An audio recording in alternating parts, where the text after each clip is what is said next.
Nós estamos numa série de mensagens com o tema Testemunhas dos Sofrimentos e Coparticipantes da Glória. E nós entramos no capítulo 2, na semana passada, e paramos no verso 3. Nós vamos ler hoje do versículo 4 até o versículo de número 10.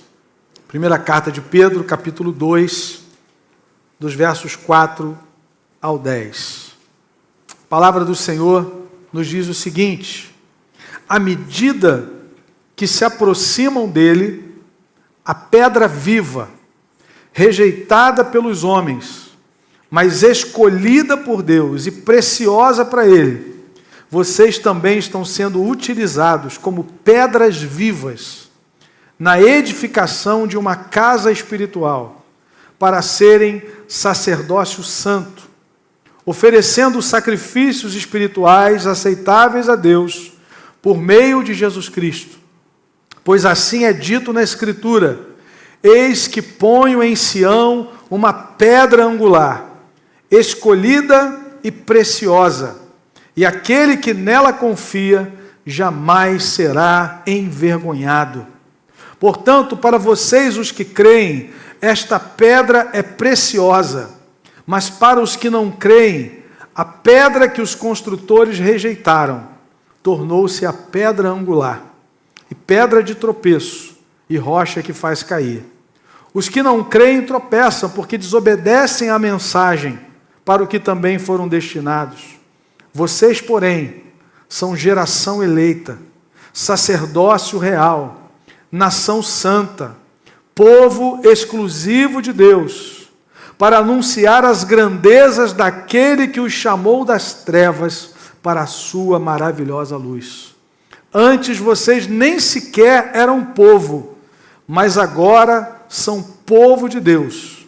Não haviam recebido misericórdia, mas agora a receberam. Amém, queridos? Que o Senhor nos abençoe com a leitura da sua palavra. Se você está chegando agora, e a gente está já na quarta ou quinta mensagem dessa série, você pode ir lá no canal da igreja e assistir desde o começo, desde a primeira, para você pegar a sequência daquilo que nós estamos refletindo na carta de Pedro. Hoje nós vamos pensar sobre a igreja, uma comunidade centrada no Evangelho. Amém? Uma comunidade centrada, fundamentada no Evangelho. Semana passada, nós meditamos do capítulo 1, verso 13, até o capítulo 2, versículo 3, e nós pensamos sobre como vivem os eleitos de Deus.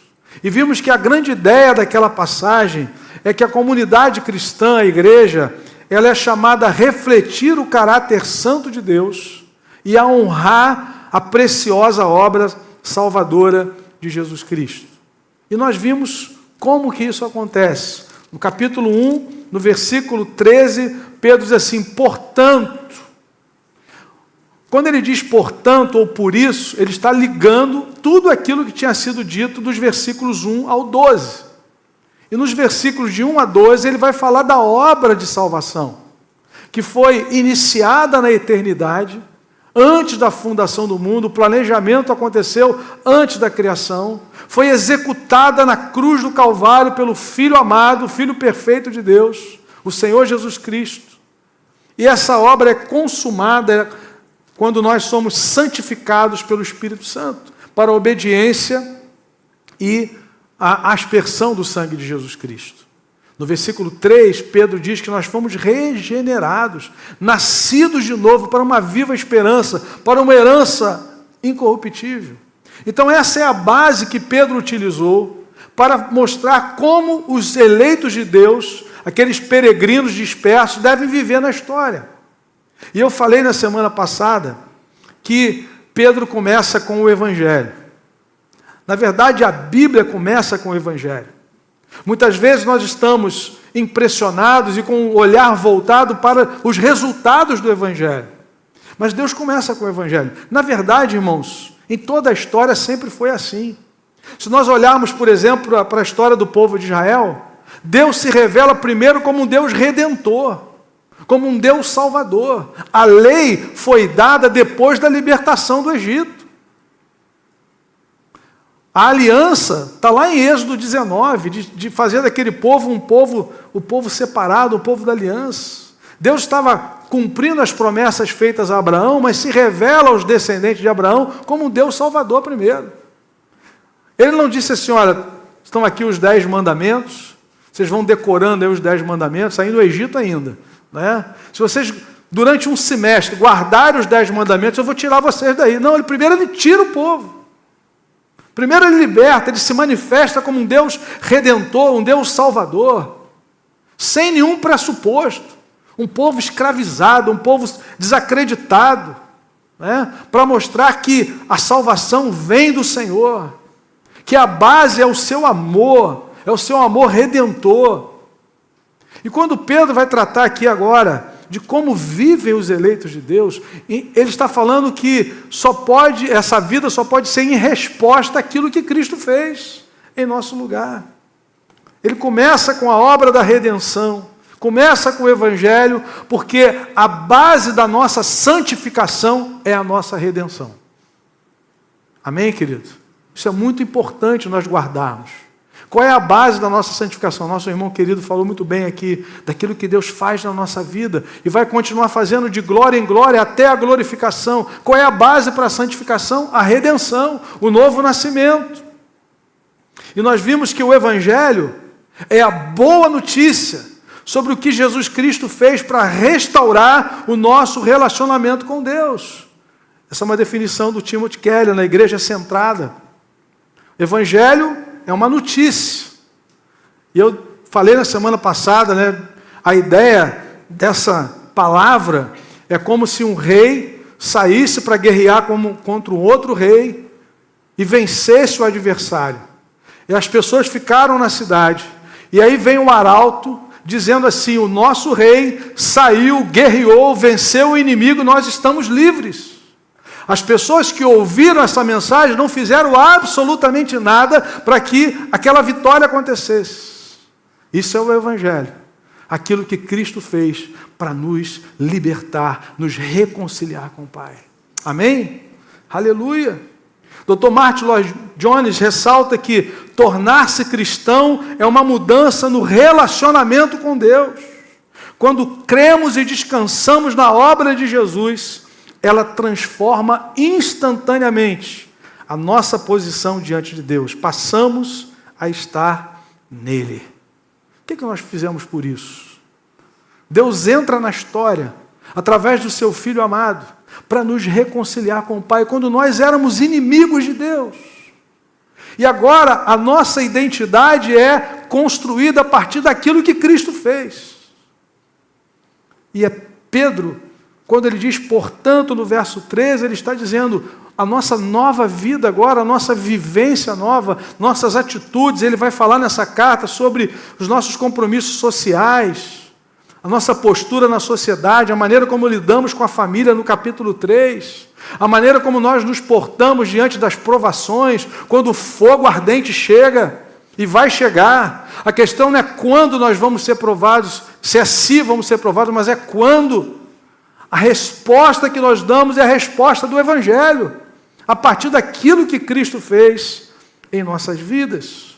Então, nós vimos na semana passada que ele apresenta uma exortação, mas antes da exortação ele apresenta o Evangelho.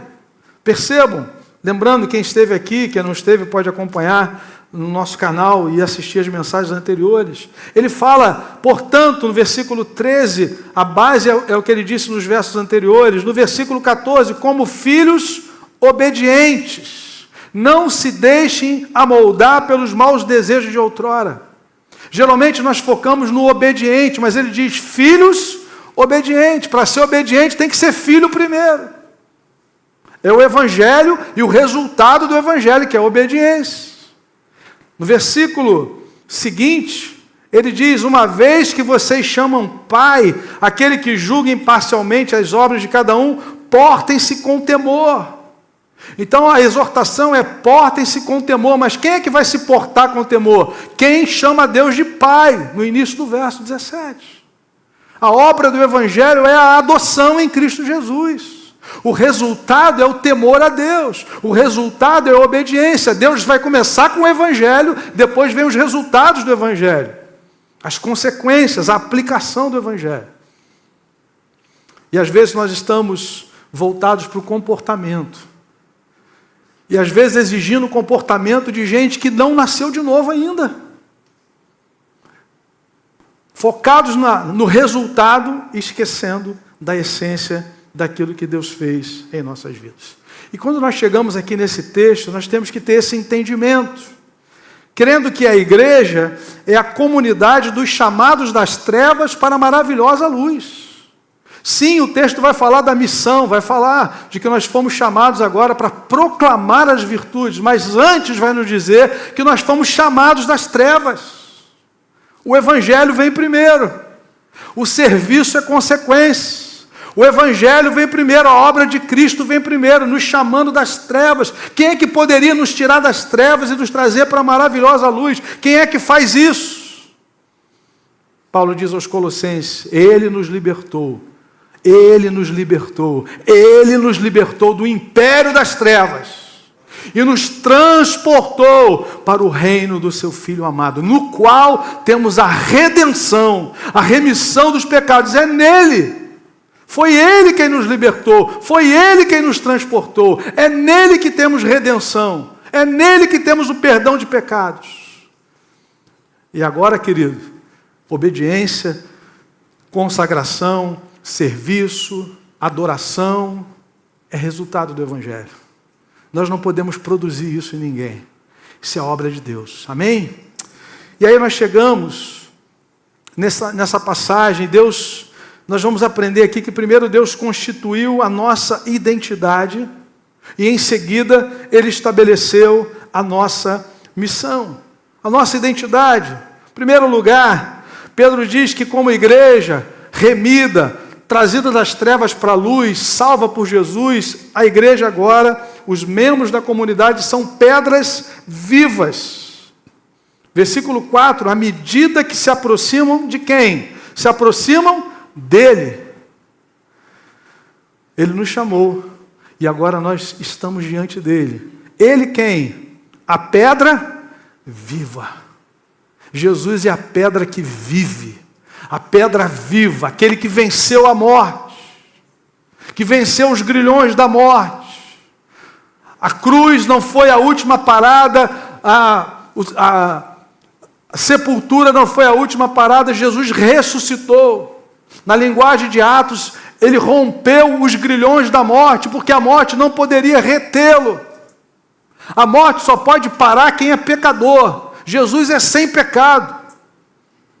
Na cruz, ele venceu o pecado. Na ressurreição, ele venceu a morte. E ele morreu e ressuscitou para nunca mais morrer.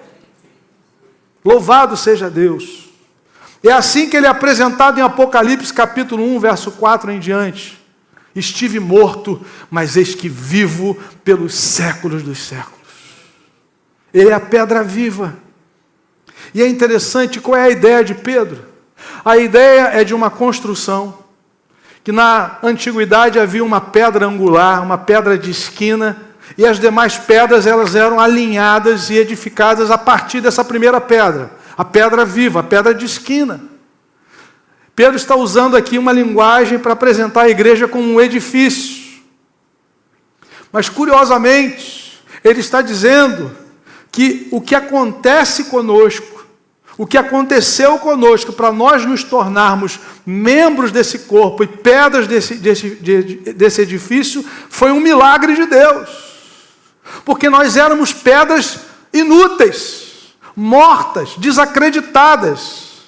Mas aí vem a pedra viva, e todo aquele que entra em contato com essa pedra viva, recebe o sopro de Deus.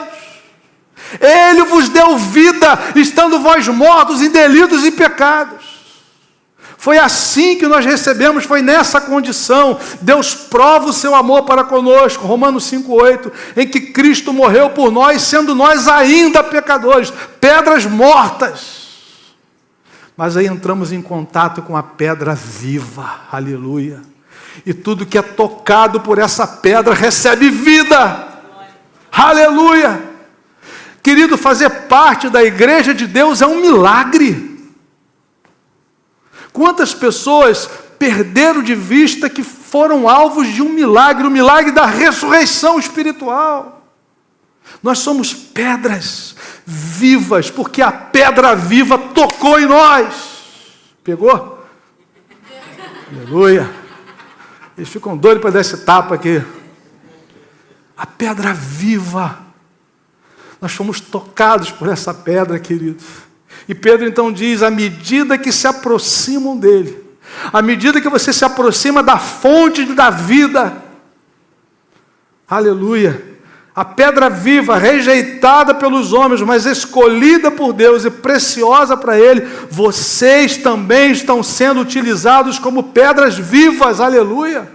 A nossa vida agora tem um novo significado, um novo sentido. Nós estamos na história para glorificar a Deus e servir as pessoas, levando o Evangelho, conhecendo a Cristo e fazendo-o conhecido, ser e fazer discípulos de Jesus. Mas como pedras mortas a gente podia fazer isso? Não, querido. Somente a partir daquilo que Cristo fez. Ele deu vida a homens e mulheres que estavam mortos no pecado. E a igreja é constituída por essas pessoas, por nós. Cristo é a pedra viva. Talvez na sua versão diga a pedra que vive. E todo aquele que é tocado por sua graça e poder recebem nova vida, um novo propósito. Agora nós existimos para quê? Diz o texto. Vocês estão sendo utilizados como pedras vivas na edificação de uma casa espiritual para serem sacerdócio santo. Agora nós oferecemos sacrifícios espirituais aceitáveis a Deus por meio de Jesus. Somente por meio de Jesus. Nós só temos acesso à presença do Pai por meio de Jesus. Nós fomos reconciliados com o Pai, Romanos 5,10, mediante a morte do seu Filho.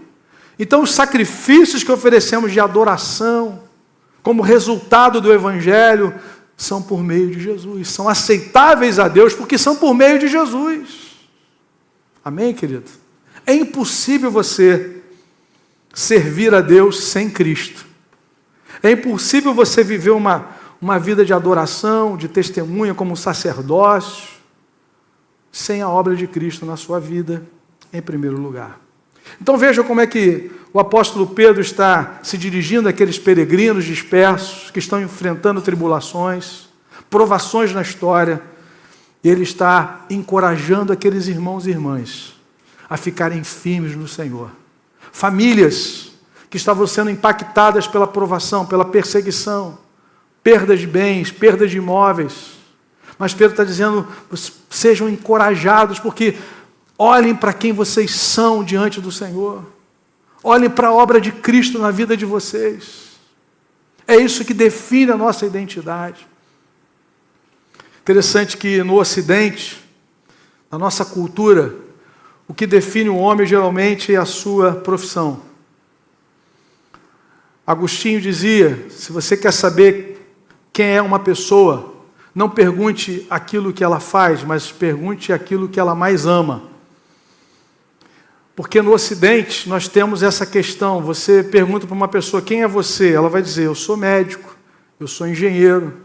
Não, isso é o que ela faz. E muitas vezes quando uma pessoa entra no período da aposentadoria, ela perde a sua identidade.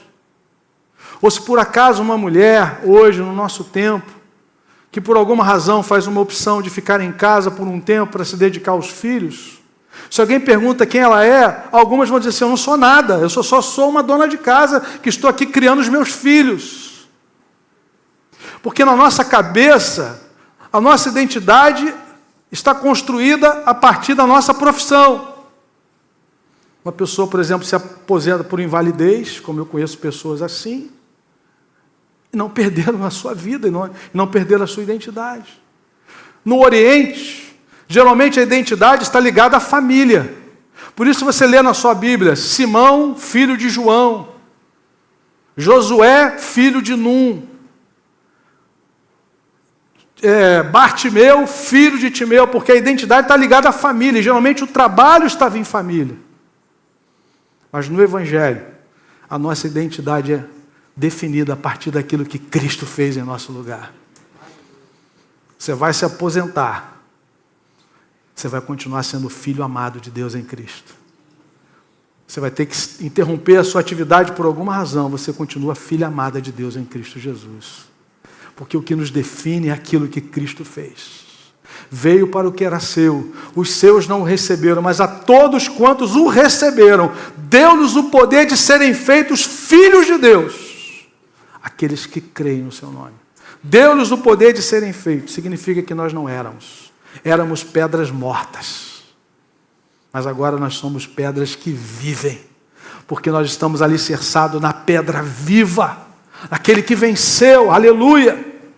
Pedro continua, e no versículo 9 ele diz que agora nós somos raça eleita, os peregrinos e dispersos de Deus na história, que são perseguidos, são raça eleita. Aqui o enfoque está na soberania de Deus na escolha, sem levar em conta qualquer mérito humano. Ele nos escolheu, por quê? Porque Ele quis. Aliás, essa é a expressão usada lá em Marcos capítulo 3, né? Quando Jesus sobe ao monte, diz assim, Ele escolheu os que Ele quis. Por quê? Porque Ele quis. Acabou. Tem mais alguma razão? Você precisa de mais alguma explicação? Por que você é cristão? Porque Ele quis, Ele te chamou. Você ouviu a voz. Se você é ovelha de Jesus, você ouviu a voz dEle. As minhas ovelhas ouvem a minha voz. Ela é inconfundível. A voz de Cristo, quando chega a nós pelo Evangelho, nos convidando a nos rendermos à sua obra gloriosa, querido, é algo maravilhoso. Eu gosto de 2 Timóteo, capítulo 1, quando Paulo vai nos mostrar essa lógica divina, sem qualquer mérito, sem qualquer condição, pré-condição, para nós sermos filhos de Deus. 2 Timóteo, capítulo 1, versículos 8 e 10, Paulo diz o seguinte, portanto, dizendo a um jovem líder, que era Timóteo, portanto, não se envergonhe de testemunhar do Senhor, nem de mim que sou prisioneiro dele, mas suporte comigo os meus sofrimentos pelo Evangelho, segundo o poder de Deus, que nos salvou e nos chamou com uma santa vocação. Mas Paulo não para aí, se parasse aqui já estava de bom tamanho, fomos chamados por uma santa vocação, mas ele diz, não em virtude das nossas obras, mas por causa da sua própria determinação e graça, louvado seja Deus. Essa graça nos foi dada em Cristo Jesus, desde quando, querido? Desde os tempos eternos, você não tinha nem nascido. É isso que a Escritura está nos dizendo, raça eleita, Ele escolheu, sem considerar nada em nós. Versículo 10, sendo agora revelada, ou seja, essa graça eterna, conhecida antes dos tempos eternos, ela foi revelada agora pela manifestação de nosso Salvador, Cristo Jesus. Ele tornou inoperante a morte e trouxe à luz a vida e a imortalidade por meio do Evangelho. Evangelho é a obra de Cristo. É a boa notícia do que Deus fez para nos reconciliar com Ele por meio de Jesus. Peregrinos, forasteiros, perseguidos, atribulados, vocês são raça eleita. Louvado seja Deus. Pedro continua, e ele diz também que nós somos sacerdócio real. E aí quando nós pensamos no sacerdócio, nós pensamos numa posição de privilégio. Nos lembramos da escolha de Levi, de Arão, né? Pensamos numa posição privilegiada, mas quando a Escritura no Novo Testamento vai falar de que nós somos sacerdócio real, ela vai nos dizer que nós fomos constituídos por Deus. Foi escolha divina também.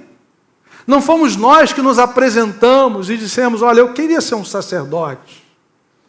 Mas a Bíblia vai nos dizer que esse sacerdócio real, essa posição agora de representante de Deus, é um privilégio, é consequência do Evangelho. Se você hoje pode servir a Deus com dons e talentos que Ele te deu, é a resposta, é a obra da graça na sua vida. Vejam, por exemplo, Apocalipse, capítulo 1, versículos de 4 a 7. A palavra diz, o início da carta, Apocalipse, capítulo 1, João, às 7 igrejas da província da Ásia, a vocês, graça e paz, da parte daquele que era e há de vir, dos 7 espíritos que estão diante do seu trono. E agora ele vai apresentar Jesus Cristo e o que ele fez em nossas vidas. E de Jesus Cristo, quem ele é?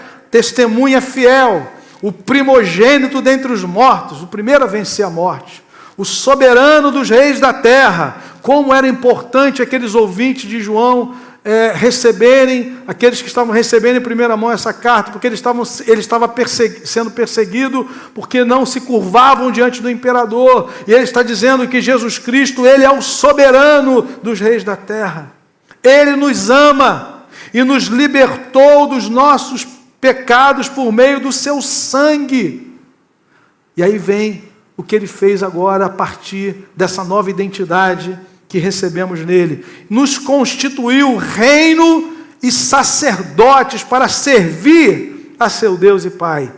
A ele sejam glória e poder para todo sempre. Amém. Eis que ele vem com as nuvens e todo olho verá, até mesmo aqueles que o transpassaram. Todos os povos da terra se lamentarão por causa dele, assim será. Amém. Eu sou o Alfa e o Ômega, diz o Senhor Deus, o que é, o que era e o que há de vir, o Todo-Poderoso. Amém? Ele nos libertou, ele nos comprou com o seu sangue e nos constituiu um reino de sacerdotes.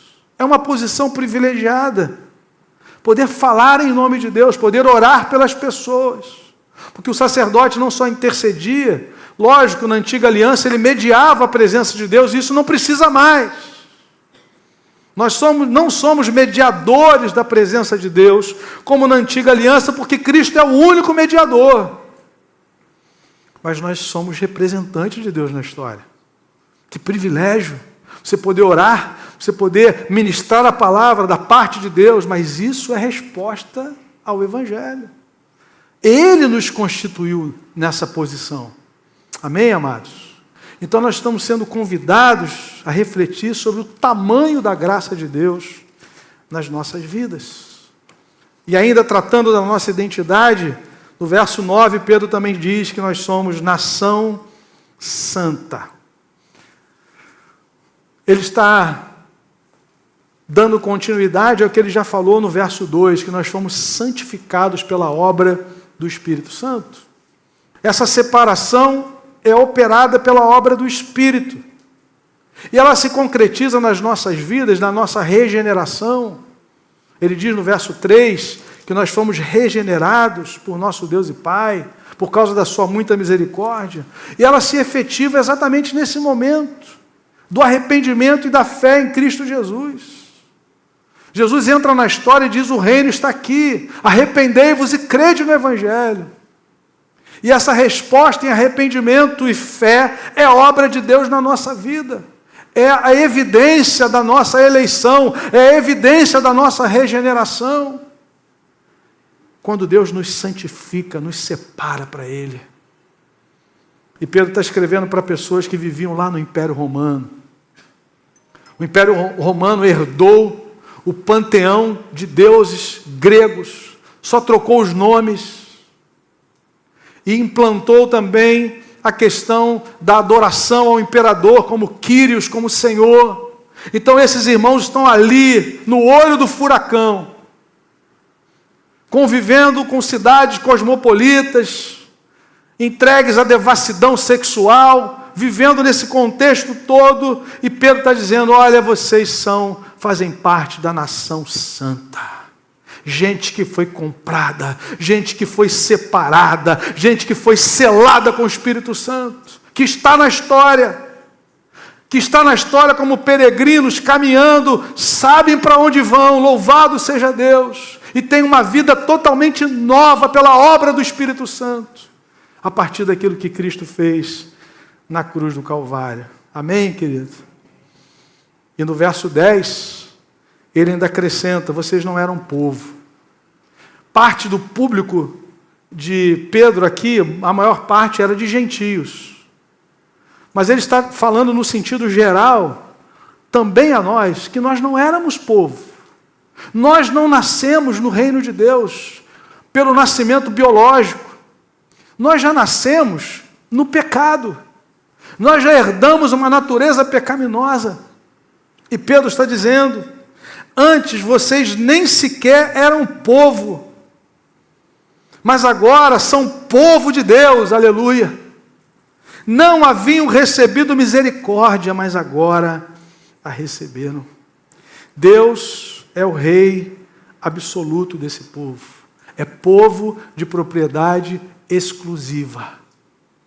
E é povo marcado pela misericórdia de Deus. Raça eleita, povo de propriedade exclusiva, porque Deus não divide a glória dele com ninguém. E essa era a causa da perseguição, porque eles não se curvavam diante do imperador. Embora no capítulo 2, verso 17, nós vamos ver mais adiante, numa outra reflexão, de que eles foram convidados e convocados a honrarem o rei, com os compromissos sociais, de testemunho na história, mas a adoração só pertence a Jesus. E é interessante, no 2,17, antes de dizer honrem o rei, Pedro diz: temam a Deus. Temor, reverência e adoração só pertence a Deus. Honrem o rei, reconheçam as autoridades constituídas, mas glorifiquem somente a Deus. E aí, queridos, nós estamos chegando agora na questão da missão. Deus sempre vai começar com o Evangelho. Deus sempre vai começar tratando da nossa identidade primeiro, para depois tratar da missão, do serviço, da obediência, dos resultados do Evangelho. Percebam que primeiro ele vai falar de quem somos agora. Pedras vivas, raça eleita, sacerdócio real, nação santa, povo de propriedade exclusiva de Deus, a fim de... A identidade define a missão. Não é o contrário. Porque se for do contrário, nós viramos um povo religioso, que não dá conta, é um poço sem fim. Você tem que estar sempre devendo, sempre devendo. Você faz e tem que fazer mais até o final, como algumas pessoas acham: não, pastor, tem uma balança no final da minha história, se a balança pender mais para o meu lado, vai dar tudo certo. Joga essa balança fora em nome de Jesus. Porque se existisse essa balança, Deus pouparia o seu filho amado. A Bíblia diz que Deus não poupou Jesus, porque o único meio de você entrar naquele céu santo é sendo lavado pelo sangue de Jesus. Porque Jesus nos substituiu na cruz, recebeu a ira santa de Deus, para que eu e você fôssemos filhos e filhas amados e amados de Deus. Amém? Ele constituiu a igreja como um povo para uma missão, a missão de Deus. Qual é a missão? O texto vai dizer: para anunciar.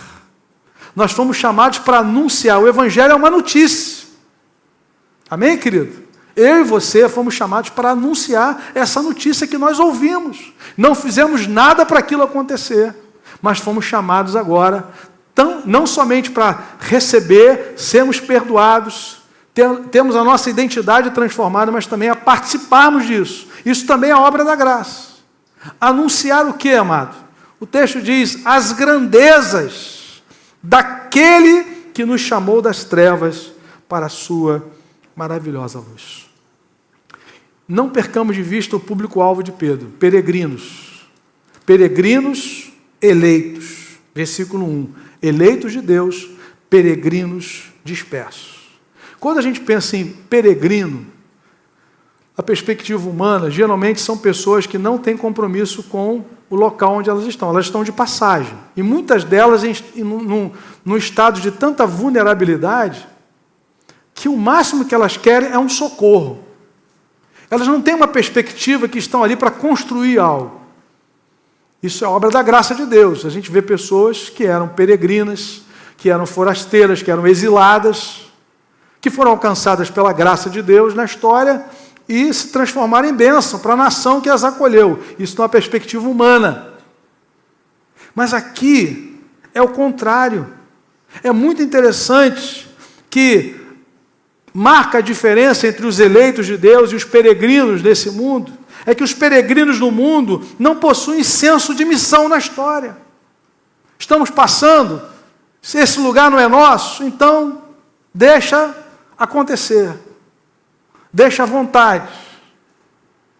Está tendo chuva, gente morrendo no Rio Grande do Sul, vamos no show da Madonna. A gente não tem nada com isso. São países diferentes, são realidades diferentes, são perspectivas diferentes. O mundo está acabando no Sul e tem celebração da Madonna no Rio. Parece que a gente está em outro planeta. O peregrino é assim. Os peregrinos de Deus têm senso de missão na história. Amém? De graça recebeste, de graça dai. Nós temos um senso de missão. O Senhor nos chamou, Jesus falou assim: assim como o Pai me enviou, eu também vos envio. Vocês não são desse mundo, eu escolhi vocês lá. Mas aqui vocês são como enviados de Deus. Então eu queria que você saísse dessa manhã, querido, com alegria no coração, gratidão no coração, porque a sua identidade foi definida pelo Evangelho de Jesus. Mas saísse daqui também com um senso de missão. Nós estamos caminhando para a consumação da história. E há vidas, homens e mulheres, que ainda não fazem parte desse povo, que ainda não alcançaram a misericórdia. E que nós saiamos daqui para levar esse Evangelho para a glória de Deus. Amém? 2 aplicações e já vamos para a mesa do Senhor. A primeira delas, a igreja é a comunidade dos que foram chamados das trevas para a luz de Cristo. Pedro diz muito claramente: vocês foram chamados das trevas para a maravilhosa luz. Em 2 Coríntios 4, 6, Paulo diz que das trevas resplandeceu a luz. Ele mesmo resplandeceu em nossos corações para a revelação da glória de Deus na face de Jesus. A glória de Deus brilhou. Nós estávamos em trevas. Paulo vai usar aí em 2 Coríntios a ideia lá da criação, quando Deus disse: haja luz. Ele resplandeceu em nossos corações. Agora nós conhecemos a Cristo, agora nós fazemos parte desse povo. Mas há pessoas que ainda não fazem, porque ainda não se renderam a Cristo. E Deus está convidando você, chamando você, homens e mulheres, a se arrependerem, a crerem em Jesus, para fazerem parte desse povo. Talvez alguém aqui nessa manhã que ainda não recebeu a Jesus pela fé. E Deus está convidando você hoje a fazer parte desse povo, para a glória de Deus. Em segundo lugar, os eleitos e peregrinos de Deus têm uma missão no mundo: proclamar o Evangelho. Como os arautos do passado diziam: o nosso rei venceu. Nós não fizemos nada para isso, mas ele venceu, estamos livres. Nós anunciamos esse Evangelho, que é o poder de Deus para a salvação de todo aquele que crê. Você está engajado nisso, querido? Isso não é uma questão opcional, porque Jesus falou: assim como o Pai me enviou, eu também vos envio. A notícia que eu quero te dar é que se você faz parte desse povo, você foi enviado. Consciente ou não, vivenciando isso ou não, você foi enviado. Você é um representante, é um sacerdote. Você era uma pedra morta, a pedra viva tocou em você e fez de você um sacerdote. Fez de você uma pedra nesse edifício, que oferece sacrifício espiritual a Deus por meio de Jesus e que serve as pessoas na história. Nós vivemos para adorar a Deus e servir as pessoas. Você faz parte disso. Assuma isso. Se coloque diante do Senhor, cresça espiritualmente. Cresça na graça, no conhecimento do Senhor. Participe da congregação, adore a Deus, seja conectado numa célula, recebendo alimento. Para a glória de Deus. Seja treinado, habilitado para ser uma testemunha de Cristo, em nome de Jesus. Amém? Curva sua cabeça, feche seus olhos.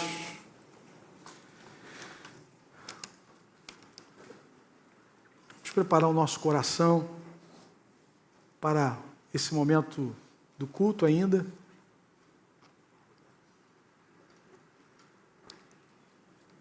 Que vamos participar da mesa do Senhor.